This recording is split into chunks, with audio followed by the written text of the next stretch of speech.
Teror awal tahun OPM di tanah Papua, sebar hoaks gereja jadi pangkalan militer, polisi gugur.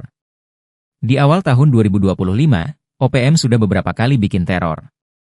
Nahas, seorang anggota Polri gugur saat menjalankan tugasnya. Selain itu, OPM juga menyebarkan kabar berbaur sara yang bertujuan menciptakan konflik di tanah Papua. Beruntung, aparat keamanan RI dengan cepat menanggapi kabar tersebut sehingga tidak berkembang menjadi suatu kericuhan.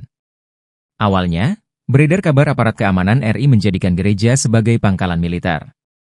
Gereja yang dimaksud adalah Gereja Efesus Gidi di distrik Oksok, Kabupaten Pegunungan Bintang, Provinsi Papua. Selain jadi pos militer, gereja itu juga dijadikan gudang logistik perang. Namun, kabar yang disebarkan OPM ini dibantah aparat keamanan.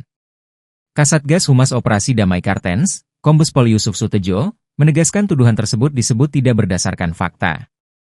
OPM menyebarkan kabar itu hanya merupakan upaya untuk memprovokasi situasi di Papua.